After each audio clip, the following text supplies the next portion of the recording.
Welcome to stock purse Telugu. Nifty 0.36% పెరిగి 24,666 వద్ద close అయింది. సెన్సెక్స్ 0.22% పెరిగి 81,330 వద్ద క్లోజ్ అయింది. బ్యాంక్ నిఫ్టీ 0.25% తగ్గి 54,801 వద్ద క్లోజ్ అయింది. గ్లోబల్ ట్రేడ్ టెన్షన్లు తగ్గడం, ఇండియా అమెరికా నుంచి వచ్చిన తక్కువ ద్రవ్యోల్బణ డేటా మార్కెట్కు ఊతమిచ్చాయి. ఏప్రిల్లో భారత రిటైల్ ద్రవ్యోల్బణం 3.16కి పడిపోయింది. ఇది జూలై 2019 తరువాత కనిష్ట స్థాయి. ఇది వడ్డీ రేట్ల తగ్గింపు ఆశలను పెంచుతుంది. బ్యాంకింగ్ మినహా అన్ని రంగాలు లాభాల్లో ముగిశాయి. ముఖ్యంగా realty, oil gas, telecom, media, IT, metal రంగాలు 1% నుండి 2.5% వరకు పెరిగాయి.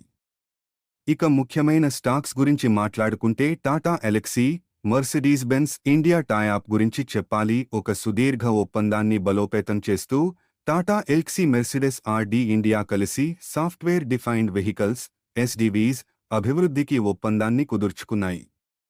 దీంతో ఇవాళ టాటా ఎల్క్సీ స్టాక్ పాజిటివ్లో క్లోజ్ అయింది. Reliance industries, Asian paints Reliance వాళ్లు ఏషియన్లో తన 4.9% వాటాను అమ్మనుంది.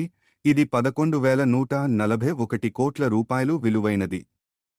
2008లో 500 కోట్లకు కొనుగోలు చేసిన వాటాను ఇప్పుడు అమ్మడం ద్వారా 24 రెట్ల లాభం పొందనుంది. బ్యాంక్ ఆఫ్ అమెరికా ఈ బ్లాక్ డీల్ను నిర్వహిస్తోంది. చూసారా ఫ్రెండ్స్, లాంగ్ టర్మ్ ఇన్వెస్ట్మెంట్ అనేది కరెక్ట్గా చేస్తే గుడ్ రిటర్న్స్ వస్తాయి.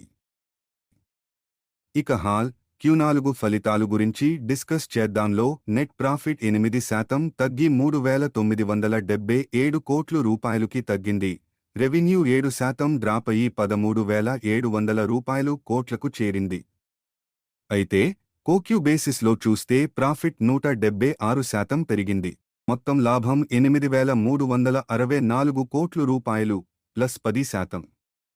Eicher Motors Q4 result declare చేసింది. Q4లో లాభం 1,231 కోట్ల రూపాయలు ప్రకటించింది.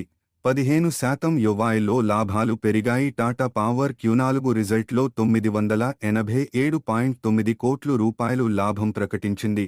15.3% YoYలో లాభాలు పెరిగాయి. శ్రీ సిమెంట్ Q4లో లాభం 574 కోట్ల రూపాయలు ప్రకటించింది. 15% YoYలో డౌన్ అయింది. ఇక ఫైనల్ గా garden reach ship builders Q4 result గురించి డిస్కస్ చేసి క్లోజ్ చేద్దాం. Q4 నెట్ ప్రాఫిట్ 103.64% పెరిగి 112 కోట్ల రూపాయలు